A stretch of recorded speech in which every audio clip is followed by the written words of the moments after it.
The homicide of a beloved YouTuber. Holy shit, I don't want to look. I don't want to look. Car is mangled.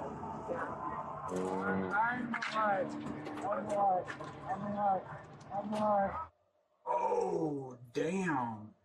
I hit somebody. I know. I actually was a fan. Yeah. He reminded me of you so much. When I get out of here, I'm going to start a YouTube. I think the first video I should make is like about this. On January 31st, 2025, a white van smashes into a car stopped at a red light, leaving the beloved YouTuber known as Desert Drifter in critical condition. But what first appears to be a tragic accident unravels under scrutiny as disturbing evidence pulls the case in a shocking new direction. And that is almost like it sped up before it even got to him. There was no, you'll see. The following is based on official police records, and the footage has never been seen before until now. Just after 10 p.m., dispatchers in Grand Junction, Colorado are alerted to a severe crash involving two vehicles at a four-way intersection. 911, this is Chennai. What is the address of your emergency? Hey, I'm on the corner of North and First, and there was a crazy accident. Okay, were you we involved? need an ambulance here. Yeah, we're getting a lot of calls. Were you involved? No, I was not involved. I'm a told I don't want to look. I don't want to look. Okay. Oh. Nearly a dozen calls flood in, including one from two witnesses who saw the incident unfold. The guy was driving sporadically. We could see he ran a red light before. And he was hauling butt down the road. And Oh my God, baby, we got Okay, gotcha. we got to stop. And you said it was a van or whatever kind of vehicle? I can't tell what it is. It's like a utility van. That's the one that ran the red light. and smacked into this other vehicle. Man, I can't tell what the other car is, but it's nasty. Like a sedan of some kind? Something Yeah. like that, yeah. Officers arrive to find the white van with smoke pouring from its damaged engine. A second vehicle Holy. lies overturned against a building, its frame crushed so badly it's nearly Oh my unrecognizable. god. Yes. Somebody is trapped in this car. I'm just gonna keep talking to you until they get here, okay? Hello. There they are. See, he's here, okay?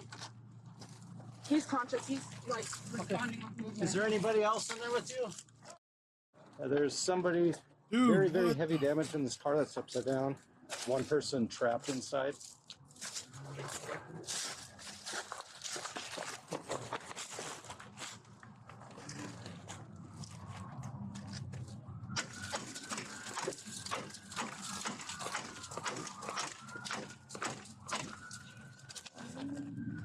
Can you hear me in there?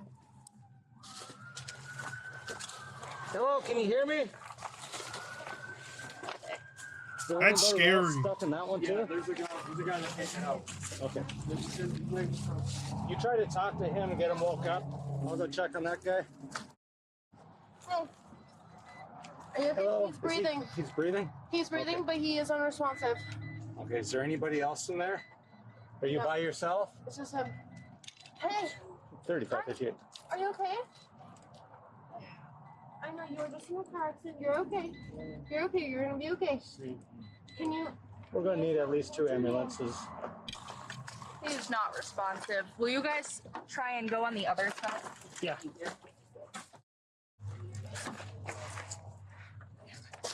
Not going to be able to get that open. He's breathing. He is breathing? He's breathing. He's unconscious. He's buckled. We're gonna have fire. They're gonna have to put tools on that. He's on the passenger side. Is it that bad? I mean, clearly it's bad, but is it like visible? Like, is that why they have to like black it out? Is it like visible what kind of damage has been done to this dude? That's kind of, this is kind of gross. He's breathing. He's not conscious. He's buckled in there. Copies. Jules! The driver of the overturned car is later identified Look at the car, and he's alive in there. Oh my god. as 36-year-old Andrew Martin Cross, the YouTuber known as Desert Drifter. While a rescue team prepares to cut him free, an officer up the road tries to keep the other driver calm. Dude. All right, there you go. Yep. All right, just, yep, ambulance is here. Fire truck's going to try to get you out, okay? Okay. You're doing good. Just keep awake, all right? Bro, I'm a human. What's that? I'm a human. Yeah, you're doing good. No, dude.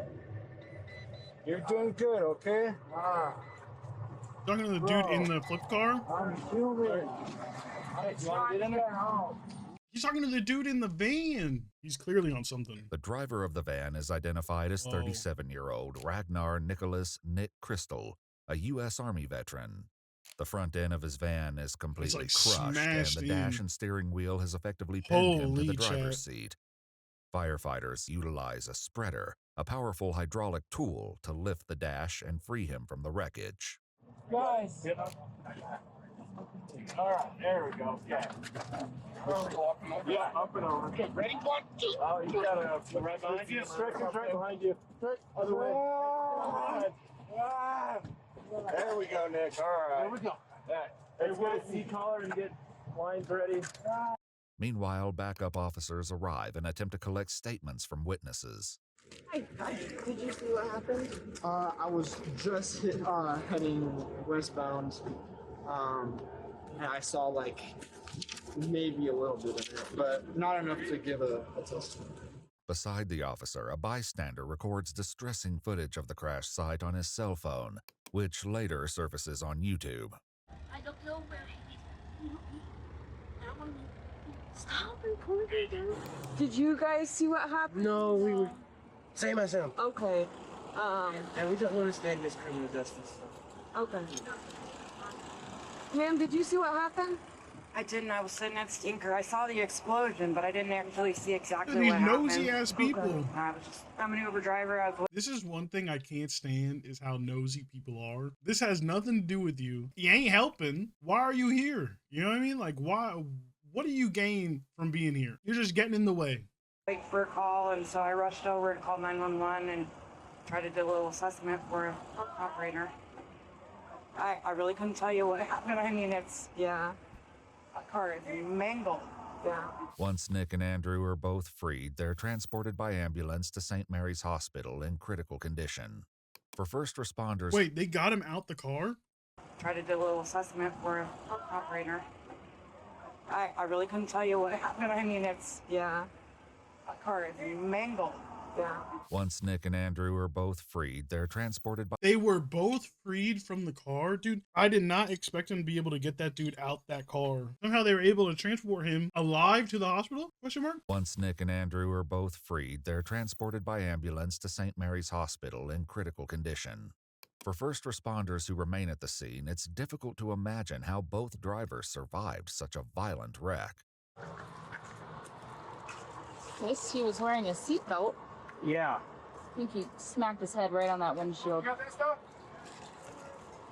Oh, I'm sure he smacked into a lot of stuff. I can't believe that guy in the van was talking. What were they chasing? We weren't chasing him for anything. We were told that he was running from the cops. This guy was running from the cops. He came through the intersection and took him out. No. No?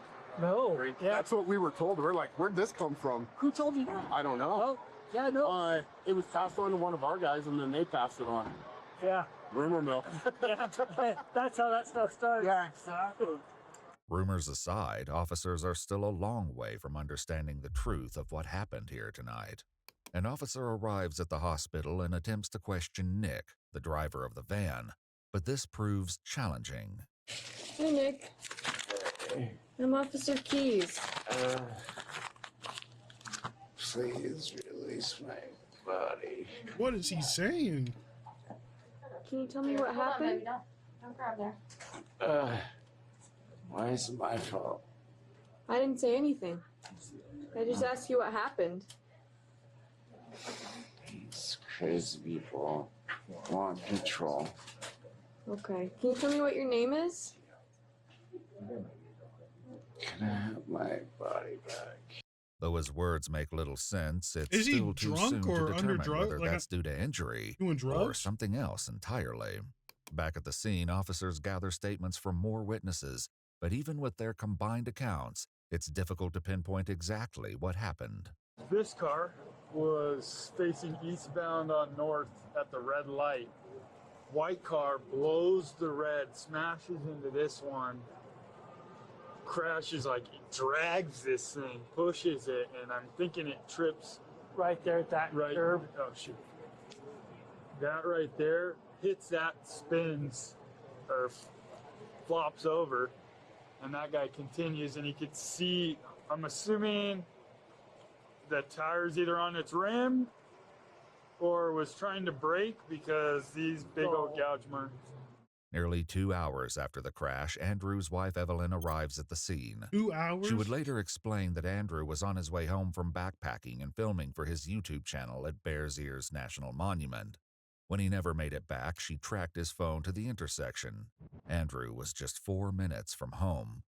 At the hospital, an officer answers what few questions she can from Evelyn as she relays the information to Andrew's family over the phone.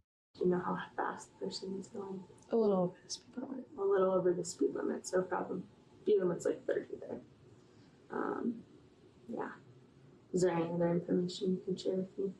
No, that's all the officers can share. It was not his fault. It was not his fault, is all that they can confirm, which just pisses me off. According to public updates posted by the family, Andrew underwent surgery at the hospital to control bleeding in his brain, and his condition stabilized. Traffic cameras captured the moment his Subaru Outback came to a complete stop at the red light.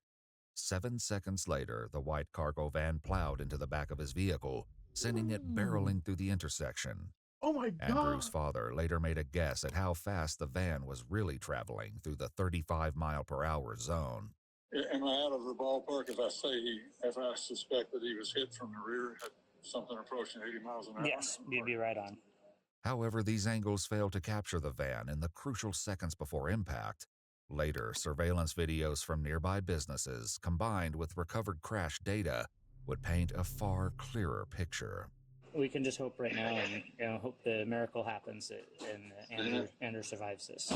By February 6th, 1 week after the crash, Andrew's family shares an update.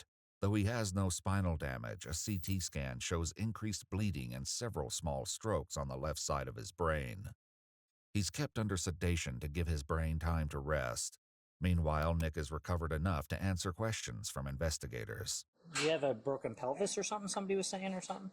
Yeah, they had to cut open my stomach like C-section, and they had to cut down my leg just to get at my hip bone to jam it back into the socket. Is that a bone down there? I got stitches like with Jack from that Christmas movie. Oh, wow. So what's the last memory you have, like I said, before the crash? My gas pedal, the mat that's underneath it, I guess got stuck on it. I bent down to pick it off of it, and the next thing I know, I'm like, bam! And all my stuff is flying around. I'm in extreme pain, and for a freaking rug, dude. I don't remember anything after crashing into them. Is that they were just stopped? Really? They were just stopped at a red light. So, yeah. How old are they? What? I can't answer that, but close to you, sir. Oh, shit.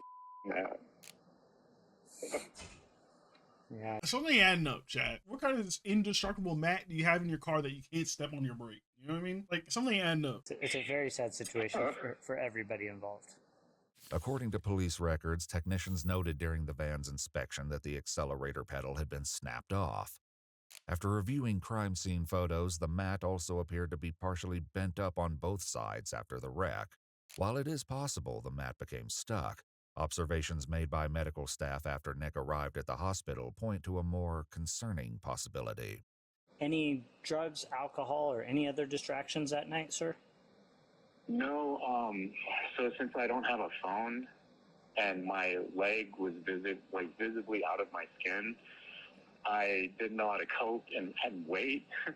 So I drank a bunch of shots just sitting in my vehicle just to try to mitigate with something I'm still struggling with right now. Okay. So are you talking after the crash? After, yeah. Oh, after the crash, you started drinking a bunch of shots. Yes. Oh, okay. Okay. Dude, who's gonna believe that? Honestly, if you're trying to lie, don't even say nothing at all. But dude's an idiot. All right. But nothing before. No, the pain was so freaking intense that it's like, oh yeah, I just got in a car crash. The pain is hurting. I'm gonna just start drinking my alcohol to kill some time. and I knew I didn't have a way to call you guys because I don't have a phone. Right. And so I was trying to do everything I can to be like, help me, Right. come on, somebody call the cops, please help me, and drink because how much pain I was in. Okay. During the van's inspection, a white trash bag was found containing numerous small bottles of alcoholic beverage containers that were either empty or nearly empty. The bag itself contained a dark brown liquid substance that smelled, quote, foul, such as vomit. Investigators would return to this subject later after obtaining his hospital records. For now, investigators continue gathering evidence while monitoring Andrew's condition. I'm still shocked that they were able to cut him out of that car chat. This car is something you would see, like, you know, I don't see it much anymore, but you know when they used to, like, you would see the cars on the side of the road that they'd be like, don't drink and drive, this could be your car. Like, this would be an example of like that. Like, this is that type of car. And the fact that he is, I guess, alive and in the hospital and they were able to cut him out of this car is like kind of a miracle within itself. Andrew's condition. On February 18th, his father shares that he's been taken off sedation and is breathing with minimal ventilator support. Wow. We'll keep you posted. No, please keep me 100% posted. Yeah. I can't, like I said, I don't have a lot of words for your family right now. But I've been looking at my own son, honestly, you know, a lot different. He's 16, going to be 17 soon, you know, and every time he leaves the house now or anything driving, like, your family is, you know, on my mind, and I'm sorry. So.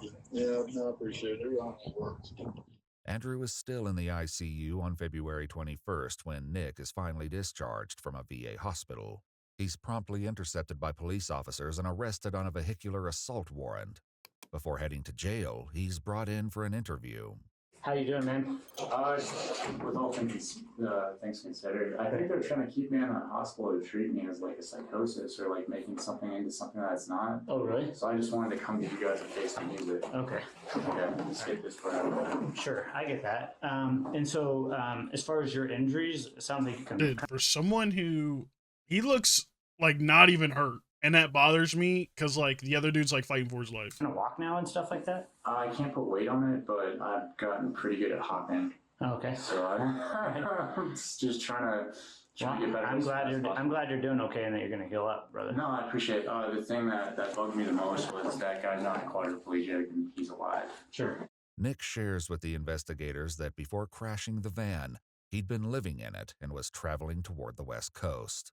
As of recently, I lost both my cats, and I was just trying to go to the Native American ruins just to like keep my mind distracted. But that's been something that I really need, is like a career or a job you go into, like a purpose in life. Interestingly, many of the videos on the Desert Drifter YouTube channel feature Andrew visiting ancient ruins and prehistoric sites. According to a video posted by his wife Evelyn, exploring these landscapes left Andrew with a, quote, sense of peace and purpose. I came back to a country that said 9/11 was a scam, and you know, it's like we were murderers and all kind of stuff. So it was really hard to get help and meet anybody, knowing that I was a veteran, especially in like super liberal states. Okay. They were had a lot more animosity. So I was just trying to drive around. And What are we talking about right now? I feel like we're very off topic of like the crash here, dude. So I found a state that accepted a veteran just trying to get back on his feet. Claiming he has little memory of the crash, Nick listens as the officer walks him through what they saw on the traffic cameras. When it hit, right, you guys went across the intersection, you shoved the other vehicle, goes... Feel it. Yeah, no, I'm sorry. No, you're fine. No, take your time. No, it's fine. And so it shoves into that light pole on the southeast corner there. And then from there, your van continues eastbound along the sidewalk, comes to rest in an upright position, and the other vehicle overturned, unfortunately, from there, okay? He then returns to a familiar story, one that quickly falls apart under scrutiny. It was like being in a dream. Nothing seemed real. Like I was in complete shock. All I could feel was pain radiating all through my body. Okay. I didn't know what to do. I keep emergency shots in my I have like Emergency shots. Hold on. We need to hear what he says. kit with like Band-Aid and stuff. Okay. And so I keep shooters in there, and I just remember drinking them and throwing them out the window. As imaginative as his explanation might be, it's in direct conflict with witness statements and what's clearly observed in body cam footage. Breathing. He's breathing? He's breathing, but he is unresponsive. Did you ever see him eat or drink anything while they were in front of you? No, for the majority of the time he was unconscious. Okay. I don't know how to explain it. Right. It was like, I wasn't me, this isn't real, this isn't happening. And I think it was like a dream. And so doing the shooters was like me trying to connect back to reality almost. I don't know how to explain that. Hospital records would later reveal that Nick had a blood ethanol level of 0.201 when his blood was drawn at the hospital at 1:45 a.m., nearly 4 hours after the crash. Detectable amounts of fentanyl and THC were also found in his bloodstream. Investigators also shared something with Andrew's father that has disturbing implications. We have a ready report. Do you know what that is? No. Report every drunk driver immediately. Oh. We have that from hours prior to the crash, out near the Palisade area. Okay. With that van. But that was quite a few hours prior, but had already reported that they were possibly, So someone reported him, like, have you ever possibly gotten drunk driving. a DUI before or anything like that? 11 years ago. Oh, 11 years. Oh, quite a while ago. According to police records, Nick was arrested in February of 2014 and charged with DWI, aggravated DWI, and reckless endangerment. He was sentenced to 3 years of probation. However, the potential consequences this time could be far more severe given Andrew's condition. The guy hit's not a quadriplegic, he's not dead. I have no idea what his status is going to end up being. I mean, he's still at the hospital, right? And he's still not doing very well at all. But I don't know what his end result will be. He's not alert. He's not awake. And so I spoke to his father. I've spoken to his wife a few times. And so we're just trying to put it all back together, what actually happened that night. The only thing, like I said, that I know for sure, based off of the video, is that he was just stopped at a red light when you hit the back of his vehicle. Maybe this... Dude, it seems like almost fake. Like, it seems like he just doesn't care, and he's, like, putting on this, like, fake, like, response or something. Dude, something's off. The course of what your purpose looks like. I don't think I would have ever forgiven myself. Like, I think this probably is what needed to happen. Even if this incident changes the course of Nick's life for the better, Andrew's father would likely disagree that it was worth the cost of what happened to his son. How are you doing? I can't imagine. No. It's not. It's messed up. Shouldn't have happened. No, it should never have happened. No, it's not even explainable, really. And it's not in any way. Like, so there's, when I've dealt with a lot of crime in my 19 years straight. There's sometimes where people are victims, right? And then there's victims, right? And this is one where it's just 100%. He is a victim every way. So is there anything you want me to tell the family, or that you would say that I would gladly give my life, because I don't have one, for that person just to wake up and have one. Okay. Right. Following Nick's interview, he's booked into the Mesa County Jail. But the case is far from over.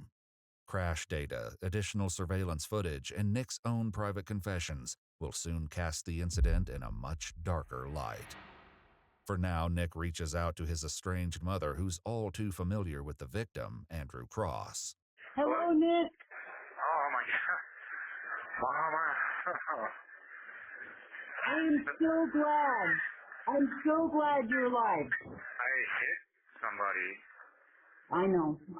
I actually was a fan. Yeah.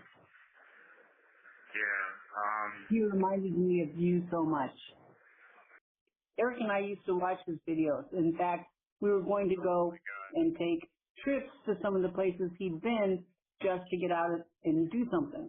Andrew's YouTube channel, described as exploration and adventure with a historical twist, mainly focuses on solo hiking treks in both well-known and remote areas, often highlighting historical sites and artifacts.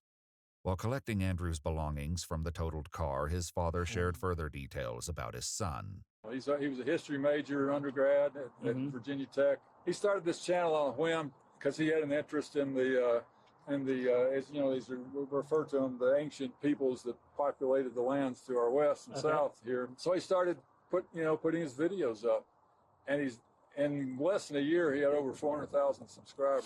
Wow. To date, his YouTube videos have amassed over 97 million views. I've been doing this stuff for years and never would have imagined that other people would be interested in coming along. 3 weeks after the crash, updates show that Andrew has begun to respond to pain, which his wife Evelyn writes is a positive step in the right direction. Meanwhile, Nick continues speaking to his mom from jail, describing his van life adventures.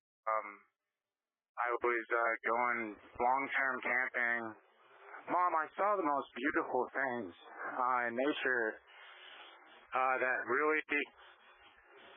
So, like, Jesus in the Bible, he's like the embodiment of like feminine and masculine. I think that's why he has like a big heart.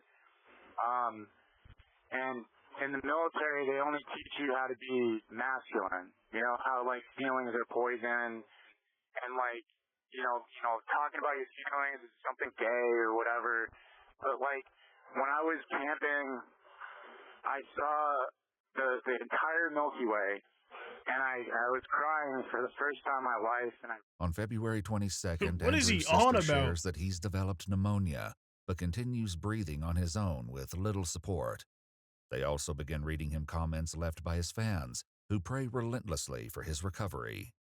In a video call recorded from jail between Nick and his sister, they discuss what Andrew's condition means for his case. yeah, so I guess Andrew's going to make it out of this, which is good. Yeah. Which is like kind of a godsend, dude, if I'm really being honest with it. Given the type of family he comes from, I don't think they're gonna try. I don't like it, dude. I don't like how he talks. I don't like nothing. I don't like how he's talking on the phone. I don't like how he talks about the other dude. Like, it's like, ah, shit, I was trying to kill him. He's gonna make it out of this. Like, it's not making, something ain't making sense to me, and I just don't like him. It like really mess you up, man. Well, I think if Andrew makes it out of this, dude, I'm like, like, I'm pretty God, emotional God's about that, like dude. had your back on this. Like, you have to see God. Like, God crashed you both. Like, but God's kind of like coming out on this one. No, I don't want that to be on my conscience, and like, I think all of this. Don't bring happened God for into a reason. this. On February 28th, Andrew's sister Jenna provides another update on her brother's condition. If God was on your side, you wouldn't have emergency shots, dude. Who does that? Writing, his responses to neuro exams haven't changed. If anything, they've become less noticeable. The statistics about Andrew's likelihood to have a moderate recovery or even regain consciousness are discouraging. And it seems like the more info we get, the bleaker the picture. As officers visit with Nick at the jail, he requests an update. Is Andrew still alive? He still is, but I don't know that it's looking very good. So I do know he's in extremely bad shape, but his family's there praying for him and stuff, and but I don't know, man. Just to be perfectly honest, I don't want to hear that. If he makes it even, I'm still gonna make a YouTube about that. Yeah. Or something. No one wants you to make a...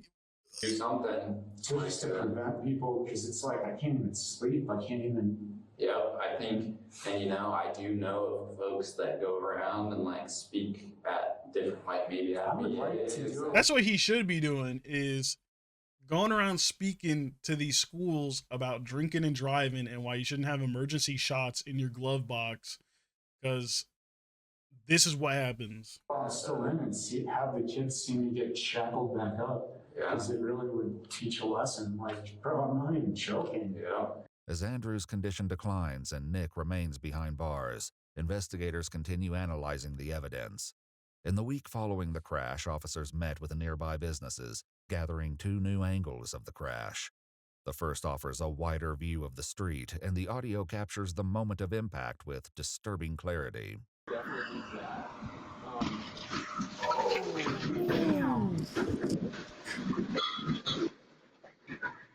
The footage reveals that once the van struck Andrew's car, it carried it down the street until it collided with a light pole, causing it to roll over as it landed against the building. Holy shit. Another nearby business caught a similar angle, but one disturbing detail stands out. And then this crazy van coming from way far away and fast. It's almost like it sped up before it even got to him. There was no, you'll see. In video footage recorded on an officer's phone, the van can be seen gaining intense speeds before smashing into Andrew's car at the stoplight. According to crash data, Nick was traveling at 80 miles per hour 5 seconds before impact. In the final tenth of a second, his At 5 seconds prior, the engine and ancillary pedal percentages were 0. A service brake was on, and the speed was 0 miles per hour. So he sped speed up. climbed to 82, indicating he accelerated just before the collision. He stepped on it, chat. He didn't just like try to speed up a little bit. He went pedal to the floor and tried to speed up. This other pedal was at 100% and the service brake was off. Oh my God. He accelerated just before the collision. After learning the exact speeds at which his son was struck, Andrew's father shared a calculation with the investigating officer.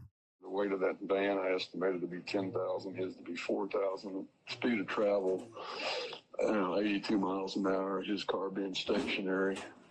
And the Google's AI, artificial intelligence module spit out the calculation because they laid it all out in 6 steps. But the bottom line is that he suffered an impact of over 87 G's of force. Wow. The report also notes that a stuck 87 floor mat would not explain this acceleration, and that a reasonable driver would have applied the brakes. Despite all the data, nothing could explain what compelled Nick to speed up before striking Andrew's car. I've been through some tough stuff, dude, and I didn't have a means to react because I have insecurity issues and PTSD, this kind of and so, I don't know if my subconscious took over that night as, Dr. Jekyll and Mr. Hyde, but, I don't remember anything, dude. Yeah, I'm tired of even hearing that because... You're a Gemini. Shut up, mother.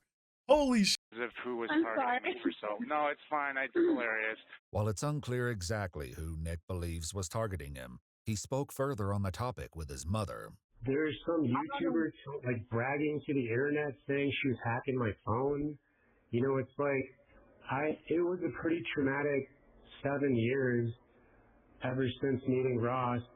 And instead of doing hard drugs and becoming a criminal, I did everything I could to keep my sanity. And what happened with Andrew was a complete mistake. I never intended that to happen. Of course not.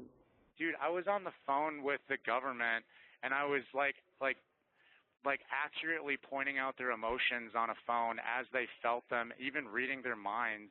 And I became such a controversy that there's thousands of people on the internet that were calling me the beast from the Bible, dude. And while discussing the crash with his mother, a crucial detail in Nick's story suddenly changes. I had edibles for, PTSD or whatever to go to sleep at night, and I hadn't drank in a year.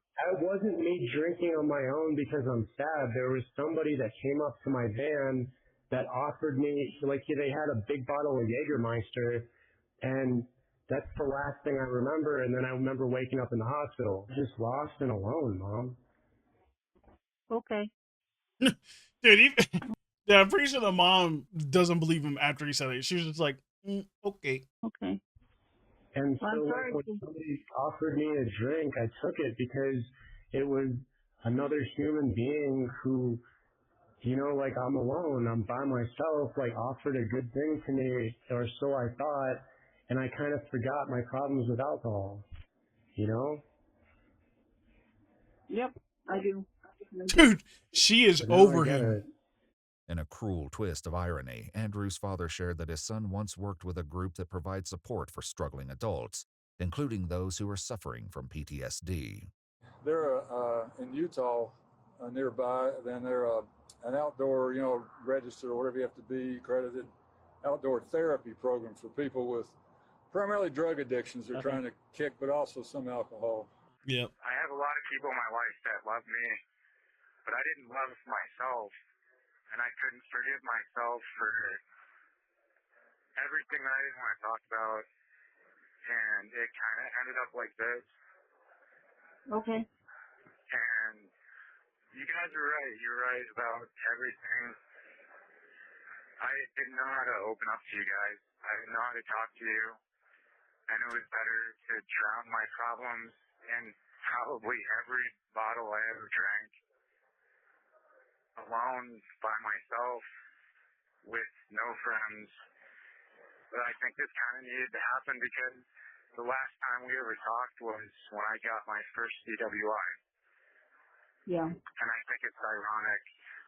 The only thing that I want is for that guy that I've hit to make it through. As he continues sharing with his sister, Nick reveals the plans for his own future. There were so many thousands of people demanding that I got a gift, and they couldn't figure out where it came from, whether it was a brain injury or like somebody's looking over me. And I think all of this needed to happen. And like, it did not need to happen, okay? I don't know how this is the sign you need in life, or this is what you need to happen in life, is to pretty much kill someone for that to be your sign. I'm not seeing like the bright side of this at all. An idea of what I want to do when I get out, like maybe to make a YouTube, but I wanted to make tents and sell them because I kind of got into sewing.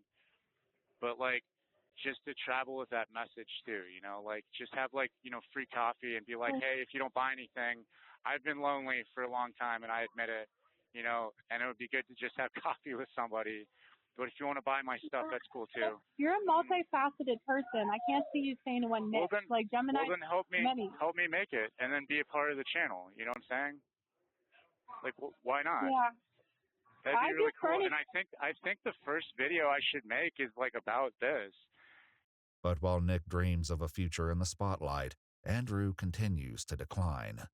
On March 2nd, 1 month following the crash, Andrew's sister announces the family's difficult decision to remove him from life support, following multiple strokes affecting important parts of his brain. She writes, "We know that a life dependent on machines is not what Andrew wants." It had to be exactly this way. It had to be a guy that you would have loved. Like if it had just been some schmuck, like maybe this wouldn't have hit so heavy, but like he's a good dude, man. She did not just say that, luckily it was him, because now, hey, it really matters now, it was him. This is the sign. Dude, put her in jail too. Like, dude, I was in court, and like when they didn't know if he was going to make it or not, and they said like his wife, like we left her voicemails and we might need to push this. I'm trying not to go there, but like we might need to push this to a manslaughter. I've cried all through court, dude. On March 4th, 2025, 36-year-old Andrew Martin Cross passed away in the company of his wife, family, and friends. No. Before his death, Andrew's best friend and dad tirelessly dug through the wreckage of Andrew's car to find his camera, in the hopes of salvaging his footage. Right? He's got a camera that's on a pole that he does a lot of filming with. Yeah. And wait a minute here. He uses that one. Yeah, he uses that. Do you know what it looks like? Yeah, it looks like your body cam, kind of. On a stick? On a stick. Yeah. Well, the interesting thing is we found in that van earlier, and I wonder if when they were scooping things, if they threw it in there. Probably. Oh, yeah. So wait, just a minute. Let me go over there. Let me see. They're missing a 3D camera, and they're describing it as that one that we saw here, John. That 3D one? Yeah, cool. I think I got it, John. Wow. Yeah. Is that his? That's awesome. Yeah, that's his. Wow. Heck yeah. That's great. Thanks, guys. Yeah. Miraculously, the equipment was still functioning enough to download the footage. Evelyn uploaded the final adventure of her husband to his YouTube channel in October of 2025. Nothing but shenanigans, my friends. I'm glad you were with me. Oh, this is so sad. As Nick faces upgraded charges in the wake of Andrew's death, he recalls a near-death experience in which he was given an unexpected warning. Like, I was at peace, but, like, Grandma was trying to explain to me, like, you can't leave a debt unfulfilled, especially when you take somebody's life. Once I pay the price for my crime, which is Andrew, in a court of law, I don't owe any, I'm not a sinner. I didn't, you know, it's like, when you do crimes against people and you run away from it, that's when you're a sinner. That's when you're a liar. That's when you're a manipulator. But if you get punished here on earth, then it's settled. On October 8, 2025, Ragnar Nicholas Crystal pleaded guilty to vehicular homicide while driving under the influence as part of a plea agreement. In December of 2025, he was sentenced to 10 years in the Colorado Department of Corrections, followed by 3 years of parole. Only 10 years? If you'd like to see select new videos early and help us keep uncovering case files that rarely come to light, you'll find extra footage and unseen details on our Patreon. Channel memberships here on Did I see that right, Chad? Did that say he only got 10 years? While driving under the influence as part of a plea agreement. In December of 2025, all right, chat, he only got 10 years for speeding, for going almost 3 times over the speed limit, smashing into someone who is at a red light, putting them on life support, and then them dying, and he gets 10 years, and dude, this is fucking sick. This is so sick. How is that even possible? I don't even understand it.